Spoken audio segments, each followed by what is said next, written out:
Navios fantasmas, aviões que somem do nada. É só falar Triângulo das Bermudas que a imaginação já dispara, né?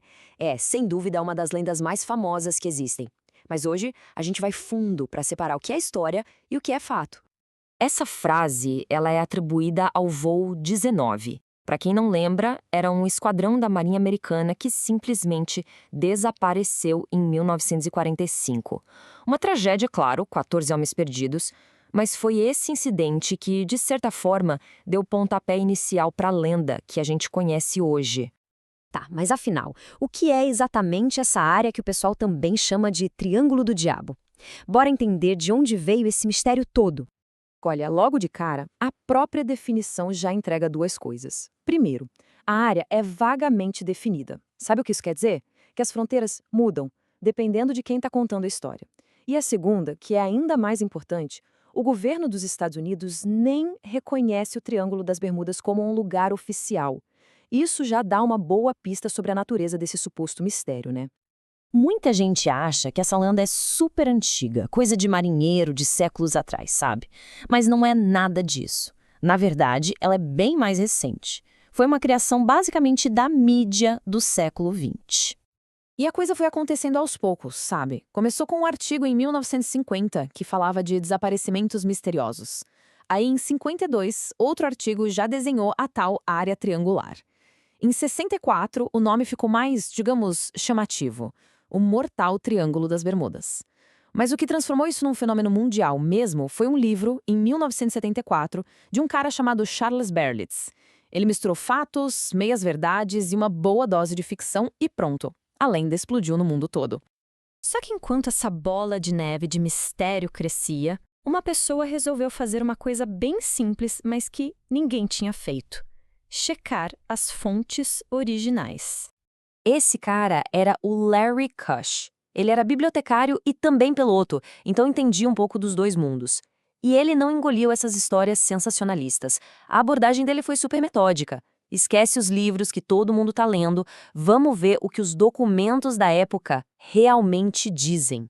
O que o Kush fez foi um trabalho de detetive mesmo. Ele foi atrás dos relatórios oficiais da Marinha, da Guarda Costeira, da Força Aérea, leu os jornais da época, os boletins meteorológicos. Basicamente, ele fez o dever de casa que os autores dos livros de mistério parecem ter pulado. E o que ele descobriu? Bom, desmontou a lenda inteira, peça por peça. Então, vamos fazer o seguinte: vamos colocar as histórias mais famosas da lenda de um lado e os fatos que o Kush descobriu do outro. A diferença é chocante. Essa aqui talvez seja a maior distorção de todas. Os livros adoram falar que os navios e aviões sumiam em céu de brigadeiro, né? Para deixar tudo o mais misterioso. Só que os registros que o Kush achou mostram o contrário. Muitos desses desaparecimentos aconteceram no meio de furacões e tempestades pesadíssimas. Um detalhe que os autores convenientemente esqueceram de mencionar. Outro ponto que desmonta tudo: o número de acidentes. O Caixa descobriu que não tem nada de anormal ali. Pensa bem, é uma área com muito tráfego de navios e aviões e que fica bem na rota dos furacões. É esperado que acidentes aconteçam. Estatisticamente, não acontece mais nada ali do que em qualquer outro lugar do mundo com as mesmas condições. Ou seja, o mistério não está nos números. E essa aqui é para mostrar o nível da pesquisa que fizeram, ou melhor, da falta de pesquisa. Tinha uma história famosa de um navio que sumiu ali, só que na verdade ele desapareceu do outro lado do planeta, no Oceano Pacífico. Pois é, isso só mostra como os fatos eram distorcidos para caber na história que eles queriam contar. E olha, não é só o Kush que diz isso. As organizações que trabalham com isso todo dia pensam a mesma coisa. A Lloyd's de Londres, que é a maior seguradora de navios do mundo, não cobram um centavo a mais para quem passa por ali. A Guarda Costeira dos Estados Unidos, que faz os resgates na região, diz que não tem nada de misterioso nos acidentes. E, como a gente já viu, o governo nem sequer reconhece o lugar oficialmente. É um consenso. Zero. Um número bem direto. É isso mesmo. Em 2013, o World Wildlife Fund fez uma lista das 10 rotas de navegação mais perigosas do mundo. E adivinha?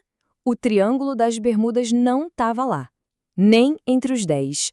Isso só confirma que essa fama toda de lugar perigoso é pura invenção. Tá bom, então se não são alienígenas nem portais para outra dimensão, o que acontece por lá então? A verdade é que a região tem perigo sim, mas são perigos bem reais e com explicação científica. A ciência explica tudo direitinho. Primeiro tem a corrente do Golfo. É tipo um rio gigante e super rápido dentro do oceano, que pode levar destroços para longe em pouquíssimo tempo.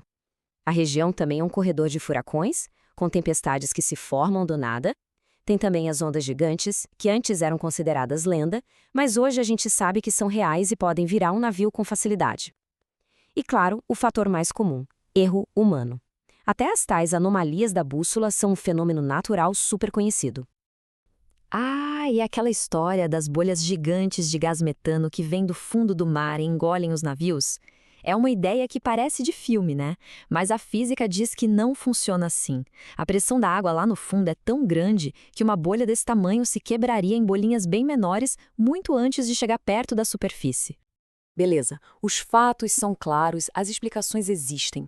Então, por que essa lenda do Triângulo das Bermudas continua tão viva na imaginação de tanta gente? A resposta, para ser bem sincero, é que mistério vende. É simples assim. O paranormal chama a atenção, dá audiência. A verdade, muitas vezes, é mais comum, menos emocionante. O sensacionalismo dá dinheiro, vira manchete. Já uma investigação séria, bem pesquisada, geralmente não tem o mesmo apelo. Essa frase do Larry Kush, o cara que investigou tudo, resume a história toda perfeitamente. Ele disse: o mistério do Triângulo das Bermudas foi criado por escritores que fizeram uso de equívocos, raciocínio falho e sensacionalismo. Ou seja, o mistério não está no oceano, está na forma como a história foi contada. No fim das contas, a lenda do Triângulo das Bermudas talvez diga mais sobre a gente do que sobre o oceano. Mostra o quanto somos fascinados pelo desconhecido e como, às vezes, a gente prefere uma boa história a uma verdade simples.